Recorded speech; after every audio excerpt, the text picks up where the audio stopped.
우리나라 섹터 중에, 그러니까 우리나라 섹터 중에 지금 가장 주도가 되는 섹터는 2차 전지라는 데는 아마 많은 분들이 공감하실 거예요. 그죠? 그런데 2차 전지 섹터가 너무 강하게 올라왔기 때문에 당분간은 조정일 고칠 종목들이 굉장히 많아요. 그러면 충분히 기다렸다가 조정권에 사시면 되는데, 우리나라 섹터 중에 참 못 간 섹터 두 개, 이 중에 좀 못난이 섹터라고 그러거든요. 이 두 개가 있어요. 제가 어제도 알려드렸죠. 또 하나가 반도체예요. 이 반도체가 정말로 지금 못 가고 있어가지고, 이제 한 번 떴죠, 저번에. 이제 그 용인에 그 어떤 그 반도체 단지가 생길 수 있다는 이슈가 뜨면서 이 반도체 관련 주식도 한번 크게 한번 빵 때렸다. 거의 바닥에서 두 배 떴어요. 이래놓고 조정이 평 들어왔죠, 지금. 이래놓고 또 하나가 이제 제약주인데, 제약주는 제가 이제 H앱을 매일 살펴보다 보니까 이걸 보고 있죠. 이 우리가 주식을 하기 위해서는 뭐를 잘해야 되냐면 바로 꾸준한 모니터링이에요. 이거를 굉장히 잘하셔야 돼요. 이제 어떤 분들 보면 맨날 똑같은 얘기 한다고 똑같은 방송 한다고 이제 지겨워하시는 분들이 있는데 그렇게 하시면 안 돼요. 왜 그러냐면 내가 어떤 주식을 하나를 사기 위해서는 반드시 매일매일 관찰하고 볼 필요가 있어요. 예를 들면 우리가 또 한 번 말씀드리면 내가 어떤 차를 산다고 쳐요. 아니면 어떤 땅을 산다고 치자. 자, 어떤 아파트를 산다고 쳐요. 그럼 우리 어떻게 해요? 몇 번 찾아가죠. 그 땅에도 몇 번 가보고 이 땅이 다른 데하고 봤을 때 이 올라갈 만한 땅인가 또 등기부등본도 떼보게 되고 법무사도 가보게 되고 많은 고생을 하고 노력을 하거든요. 여러 번 보게 되는 거죠. 그런데 주식은 내가 현장까지 갈 일은 없으니까 실물이 있는 게 아니니까 회사는 실물이 있지만 바로 뭐를 해줘야 되냐면 꾸준한 모니터링이에요. 계속 봐야 돼요. 계속. 비록 똑같은 것 같지만 주식은 하루하루 변하기 때문에 결국 똑같지 않아요. 이러한 꾸준한 모니터링을 통해서 내가 뭐를 하는 거냐면 과연 어디서 이 주식을 살 건지 최적의 매수 타이밍을 잡는 것. 이게 중요하죠. 그래서 제 채널의 그 아침 썸네일을 보면 크게 자극적이지 않아요. 제 채널의 썸네일은 뭐냐면 많은 분들이 썸네일 보고 들어오시는 분 많죠. 중요한 매수 타이밍이에요. 여러 가지가 중요한 게 아니라 그냥 중요한 매수 타이밍이에요. 제 썸네일에는 뭐 10배 폭등, 1000배 폭등 이런 거 없어요. 앞으로 뭐 꾸준히 뭐 애들에게 물려줄 주식 이런 거 없어요. 왜 그러냐면 10배 갈 거면 자기나 사지. 뭐하러 방송해, 그죠? 1억 넣으면은 10억인데, 그죠? 그러니까 그런 썸네일을 뭐 쓰신다는 분 나쁘다는 게 아니라 그런 거 자신 있겠죠. 잘하시고. 저는 그렇게 하진 않고 우리가 해야 될 일, 그러니까 내가 해야 될 일, 멤버님들이 해야 될 일, 시청자분들이 해야 될 일이 뭐냐면 바로 꾸준한 모니터링을 통해서 내가 과연 이 주식을 어디서 살 건지를 결정해 주는 거. 이걸 하기 위해서 매일 보는 거죠. 그러니까 HB를 매일 보는 거예요. 자, 그런데 못난이 섹터 중에 반도체 주가들이 예전에 한번 용인 이슈로 인해서 빵 때렸다가 충분히 조정을 지금 거치고 있죠. 그래서 근간에 다시 한번 수상한 반도체, 그러니까 수상한 좀 모습을 보이고 있기 때문에 이런 반도체 관련주를 다시 한번 보려고 그래요. 반도체 주식들이 지금 이 바닥이라는 얘기가 많이 나오고 있죠. 이제 개인은 ETF를 좀 많이 사는가 봐요. 외국인은 삼성전자를 많이 사고 다시 반도체의 시간 더 이상 나빠질 게 없다. 제가 봐도 반도체 주식들은 더 이상 별로 밀릴 게 없을 것 같아요. 왜 그러냐면 일단 예전에는 이제 메모리 반도체 같은 경우도 있지만 이제 비메모리 반도체 시장이 많이 커지고 있죠. 특히 지금 이제 전기차 시장이 커지는 만큼 2차 전지가 커지는 만큼 전기차의 짝꿍이 되는 게 반도체죠. 당연한 거예요. 그죠? 이제 차는 더 이상 기계가 아니에요. 거의 첨단 제품이죠. 또 하나가 이제 근간에 시장에서 굉장히 커지고 있는 로봇. 당연히 반도체가 들어가야 되죠. 너무나 당연한 거죠. 우리나라 누리호 발상하죠. 그죠? 누리호 발사하죠. 위성에 뭐가 들어가요? 반도체가 들어가죠. 그러니까 특히 근간에 이제 생성형 AI라든가 챗봇이 많이 나오게 되는데 이런 챗 GPT 관련해서 뭐가 있어야 되냐면 반도체가 있어야 되죠.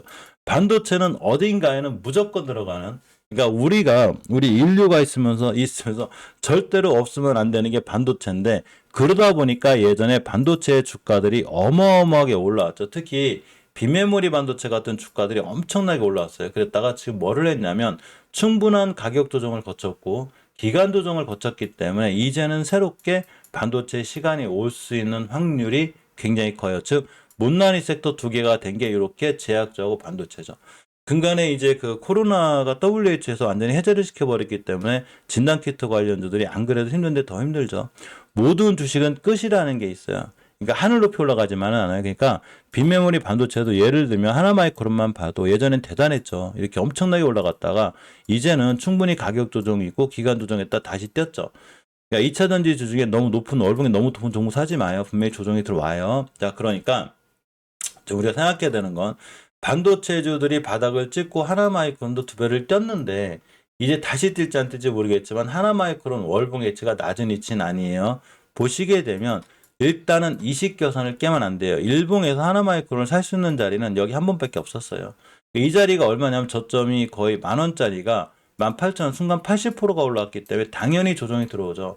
그래서 깨지 않을 자리가 하나가 존재하게 되는데 20개월선을 절대 밀고 내려오면 안 돼요. 그러면 어디까지 떨어지게 되냐면 5개월선까지 그냥 떨어지게 되고 떨어지게 되면 또 여기까지 떨어지니까 바닥권이 아니란 얘기인 거예요.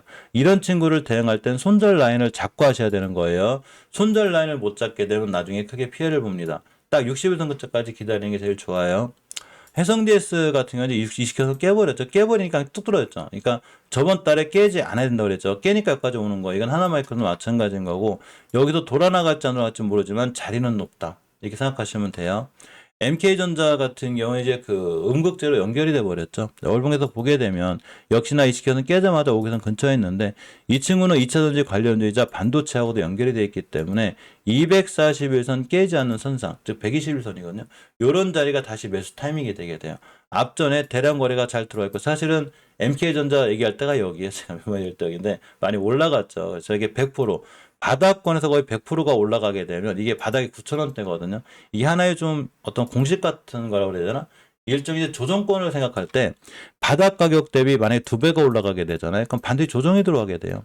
KB오토시스가 바닥에서 2배 뛰고 조정. 구형테크가 바닥에서 2배 뛰고 조정.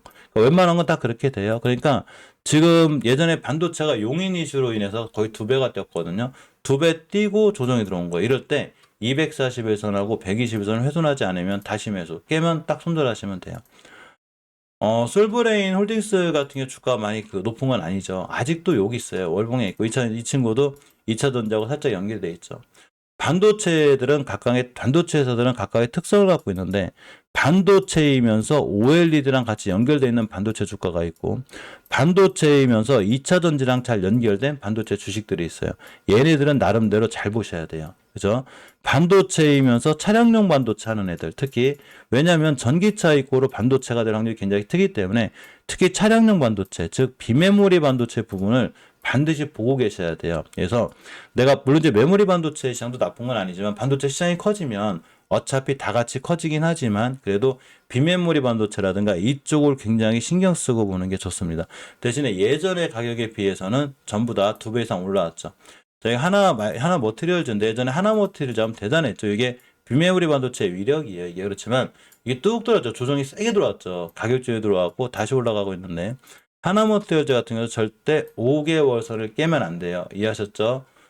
이걸 명심 보시고 FLS테크라든가 이제 램테크놀로지 같은 경우가 이제 그 반도체 관련주면서 OLED로 연결이 된 친구거든요.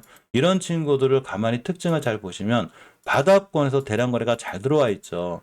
얘네들이 세력이에요.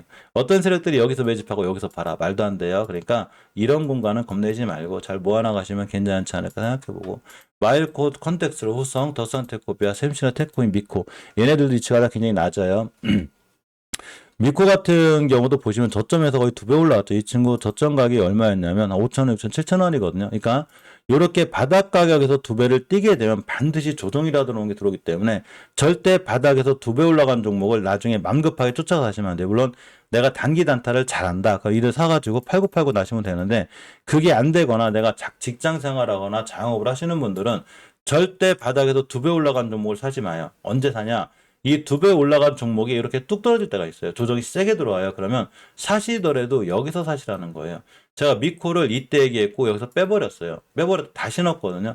제가 우리 멤버방하고 관종에 다시 넣은 건 언제 넣었냐면 여기서 넣었어요. 왜? 사려면 여기서 사야지. 월봉에서 위치가 이제 이런 데가 아니죠. 여기잖아요. 그죠? 항상 싸게 사야 되는 거예요. 모든 주식은 싸게 사야지만이 나에게 마진이라는 게 존재한다는 거죠. 이제 어쨌거나 이 반도체 관련주들은 앞으로도 좀 상당히 볼만한 친구들이 많고, 테크인 같은 애들도 지금 이런 데 있는 게 아니죠. 그죠? 바닥권에 있고, 월봉에서 5개월선 위에 있기 때문에 추세 전환과 턴이 잘 돼 있다. 이렇게 보시면 됩니다. 주성 엔지니어링 이쪽에서는 좀 독보적이긴 한데, 주성 엔지니어링도 바닥에서 거의 2배가 뛰었죠. 이때가 10,000원이었었고, 여기 20,000원이. 그러니까 딱 2배를 가자마자 이렇게 돼버렸죠. 그죠? 그래서 주성 엔지니어링은 어떻게 대응하셔야 되냐면, 월봉에서 봤을 때 무슨 일이 있어도 5개월선 깨면 안 돼요. 그럼 추세가 그냥 깨져요. 그래서 5개월선 깨지 않은 자리 선상에서 매수고, 주봉에서도 되도록이면 10주선을 이탈하지 않아야지만이 돌아나갈 수 있습니다. 따라서 이 친구 매수하시려면 딱 이 자리예요. 목요일에 저점을 깨지 않는 선 매수 깨면 일단 손절. 일단 손절했다가 241선이나 61선 이 근처에서 다시 매수해야지 여기서 손절 못 해가지고 마이너스 크게 난 다음에 나중에 생각해보는 건 안 돼요. 아니면 차라리 여기서 매수한 다음에 나중에 120선이 왔을 때 내가 더 살 수 있는 작은 계획을 갖고 있다. 또 이러면 상관이 없어. 그런데 그게 아니라면 일단 손절치고 생각하셔야 되고 이쪽에 비메모리 반도체 관련해서는 SFA 반도체 같은 친구들이 대장주긴 한데 항상 이 친구도 3,600원짜리 6,000원 가지고 이렇게 100% 가까이 가게 되면 반드시 조정이 들어와요. 그렇지만 눌림목을 충분히 줬고 월봉에서 보게 되면 딱 5개월 선만 깨지 않으면 돼요. 우리가 SFA 반도체를 사고자 하는 자리가 여기가 아니죠. 어디예요 지금? 바닥에서 추세 전환과 턴을 해줬고 한 달 조정했고 이번 달에 이렇게 5개선 위에 있죠. 그러니까 5개월 선만 깨지 않으면 SFA 반도체는 흐름이 좋아질 거고 특히 추세가 유지가 되는 수급주선 60주선이에요. 이 60주선을 이탈하지 않으면 추세가 유지가 되기 때문에 일봉에서 목요일이나 저번 주 수요일에 저점을 이탈하지 않는 한 지금부터는 돌아나갈 확률이 생각보다 커요. 대신에 깨자마자 일단은 손절 해놓고 일단 손절을 무서워하지 마요. 일단 손절 해놓고 241선 근처에서 다시 생각해보는 게 맞습니다. 나머지 반도체 관련주들도 굉장히 낮은 위치에 있는 애들이 많고 특히 아까 알려드린 대로 비메모리 반도체 부분 애들 어버브 반도체라든가 지니틱스, 시그네틱스, 텔레칩스, 엘비루셈, 테크인, 창립 반도체죠. 이런 LBCM 있고 이렇게 비메모리 반도체에 관해서도 반드시 신경 쓰고 보셔야 돼요. 비메모리 반도체는 많은 부분에 적용이 되죠. 비메모리 반도체가 뭐 하는 건지는 아시죠? 메모리 반도체는 단순히 기억하고 저장을 하지만 비메모리 반도체는 연산 수행 능력이 가능해요. 즉 로봇 같은 데 좋다는 거예요. 로봇가 뭐를 하려면 어느 정도는 이 기계적으로 판단을 해야 되거든요. 물론 사람처럼 감정을 가지고 판단한 건 아니지만 어느 정도로 기계적으로 판단하고 연산을 할 줄 알아야 되는데 쉽게 들면 물컵을 들어야 되잖아요. 그죠? 근데 사람은 그냥 들으면 되는데 로봇은 뭐 좀 생각을 해야 될 거 아니에요. 그죠? 그런 연산 명령을 내려줄 수 있는 반도체가 바로 비메모리 반도체이기 때문에 이러한 비메모리 반도체 시장은 커질 수밖에 없어요. 그래서 비메모리와 관련된 주식들이 어떤 게 있고 로봇에 들어간 종목들이 어떤 게 있고 특히 차량용 반도체 텔레치스라든가 테크닉이라든가 차량용 반도체 관련해서 자율주행 관련한 반도체 관련주들은 무조건 보고 계셔야지만이 다른 반도체 주가들보다도 그런 친구들이 최대한 빨리 뛸 수 있고 나에게 좋은 수익을 줄 수 있다. 이렇게 생각하고 보시는 게 굉장히 중요합니다. 특히 반도체 관련해서는 굉장히 중요한 종목들은 제 멤버에 따라 정리해놨거든요. 노란 썸네일 보시면 잘 나와 있으니까 그런 친구들 위주로 멤버님들은 잘 대응하시면 될 것 같아요. 자, 시간이 거의 다 됐는데 일단 HB를 꼭 보고 넘어가야 돼서 물 한 잔 마시고 HB 그룹 좀 보고 갈게요.